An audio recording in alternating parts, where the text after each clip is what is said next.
একটি আদর্শ শহরের 25 থেকে 27% বরাদ্দ থাকা উচিত সড়কের জন্য, কিন্তু ঢাকা শহরে সড়কের পরিমাণ 7 থেকে 8%।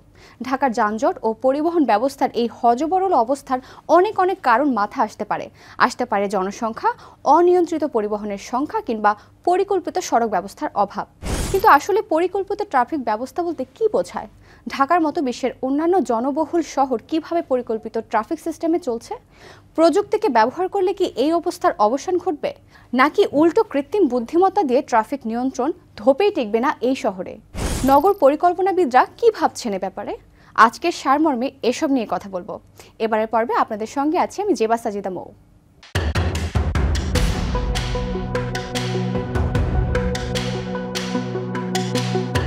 আলোচনার গভীরে যাবার আগে আপনাদের একটি সমীক্ষা দেখাতে চাই। ঢাকায় আসলে কি পরিমাণ যানবাহন চলে সেরকম একটি তথ্য খোঁজার চেষ্টা করেছিলাম। সেখানে পাওয়া গেল গত 10 বছরে ঢাকা শহরে মোটরসাইকেলের সংখ্যা বেড়েছে 264%। বিআরটিএর 2021 সালের তথ্য অনুযায়ী ঢাকায় মোটরসাইকেলের সংখ্যা 8,95,006টি। এগুলো কিন্তু শুধু রেজিস্টার্ড বাইকের কথাই বলছি, আর প্রাইভেট গাড়ির সংখ্যা 3,14,785টি। এখন ফিরে যাই প্রশ্নের উত্তরে। ব্যক্তিগত গাড়ির সংখ্যা বৃদ্ধি কি পরিকল্পিত ট্রান্সপোর্ট সিস্টেম সমর্থন করে? এর উত্তর হচ্ছে না। বুয়েটের প্রকৌশল বিভাগের অধ্যাপক হাদিউজ্জামান বলেছেন, ঢাকা শহরে প্রাইভেট গাড়িগুলো পরিবহন চাহিদার মাত্র 5% পূরণ করছে, কিন্তু বিস্তার করছে 50% সড়কের জায়গা জুড়ে।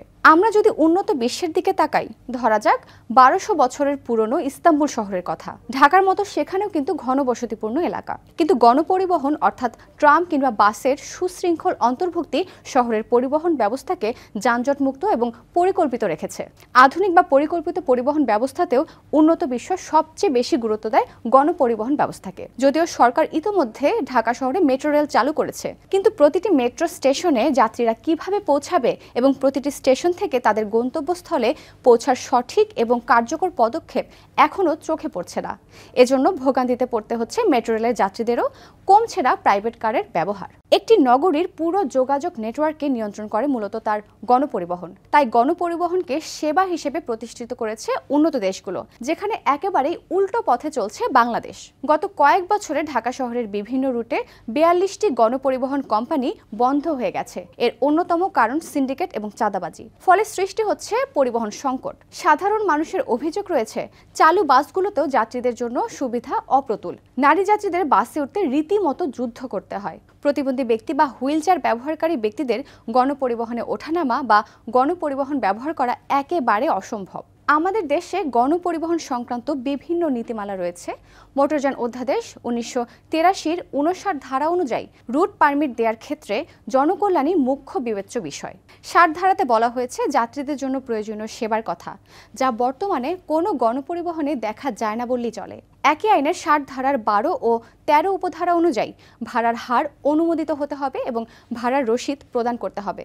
অথচ এসব নীতিমালা কেবলমাত্র কাগজ কলমে সীমাবদ্ধ, নেই এর বাস্তব প্রয়োগ। বিগত 15 বছরে ট্রাফিক লাইটের পেছনে দক্ষিণ সিটি কর্পোরেশন 119 কোটি টাকা ব্যয় করেছে, যার 2%-এরও সুফল মেলেনি। 2015 সালের 15 মে স্বয়ংক্রিয় ট্রাফিক সিগন্যাল ব্যবস্থা চালু করা হয়েছিল রাজধানীর কাকলী থেকে শাহবাগ পর্যন্ত 11টি পয়েন্টে, কিন্তু চালুর পরই তীব্র যানজটে পুরো ঢাকা স্থবির হয়ে পড়ে। 3-4 দিনের মাথায় ব্যয়বহুল এই ব্যবস্থার পরিবর্তে পুলিশ সেই হাত ও বাঁশির ব্যবস্থায় ফিরে যায়। তবুও কিন্তু থেমে নেই আধুনিকায়নের চেষ্টা। এবার কৃত্রিম বুদ্ধিমত্তা চালিত সিগন্যালিং সিস্টেম স্থাপনের উদ্যোগ নিয়েছে ঢাকা দক্ষিণ সিটি কর্পোরেশন। প্রথম পর্যায়ে রাজধানী ঢাকায় ইন্টারসেকশন ট্রায়াল বেসিসে কৃত্রিম বুদ্ধিমত্তার মাধ্যমে পরিচালিত হবে ট্রাফিক ব্যবস্থা। পর্যায়ক্রমে সারা দেশে জেলা শহরে এই প্রযুক্তি ব্যবহারের পরিকল্পনা রয়েছে। বুয়েটের দুর্ঘটনা গবেষণা ইনস্টিটিউটের দেয়া তথ্য অনুযায়ী প্রতিটি কৃত্রিম বুদ্ধিমত্তা চালিত ট্রাফিক সিগন্যালের জন্য সর্বমোট প্রায় 10 থেকে 15 কোটি টাকা খরচ হবে। রাজধানীতে মোট 110টি ট্রাফিক সিগন্যাল রয়েছে। এআই পদ্ধতিতে ভিডিও ক্যামেরা ও সেন্সর এবং গতিমিটার সহ আরও কিছু সরঞ্জাম বসানো হবে। একটি সড়কের 4টি লেনের বিপরীতমুখী গাড়িগুলো ডানের টার্নগুলো বাদ দেওয়া হবে, তখন শুধু বামে ও সামনের দিকেই চলবে। এটাকে বলে দ্বিমুখী সিগন্যাল। তাছাড়া এতে পথচারীর জন্য সবুজ বাতি দিয়ে হাঁটার সুযোগ করে দেওয়া হবে। সব খরচ মিলিয়ে প্রায় 1500 কোটি টাকা ব্যয় হবে।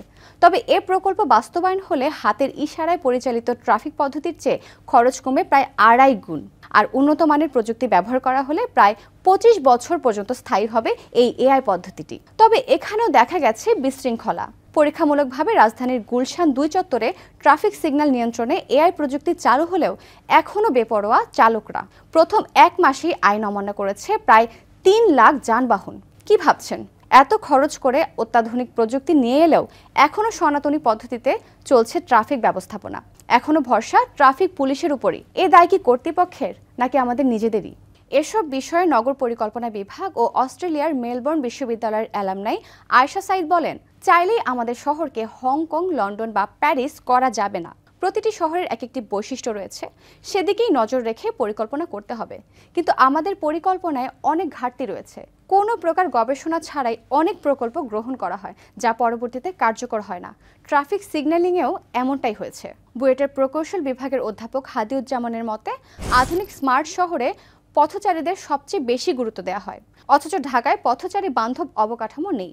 ফলে এই শহরে সবচেয়ে বেশি ঝুঁকিতে থাকেন পথচারীরা। পথচারীদের পারাপারের জন্য ট্রাফিক সংকেত ব্যবস্থা কার্যকর করা জরুরি। বর্তমানে ট্রাফিক ম্যানুয়াল পদ্ধতি বা হাতের ইশারায় চলছে। গাড়ির সক্ষমতা যখন সিগন্যালের চেয়ে বেশি হয়, তখন হাতের ইশারাতেও কাজ হয় না। এজন্য যানবাহনের সংখ্যা সক্ষমতার মধ্যে আনা ছাড়া বিকল্প নেই।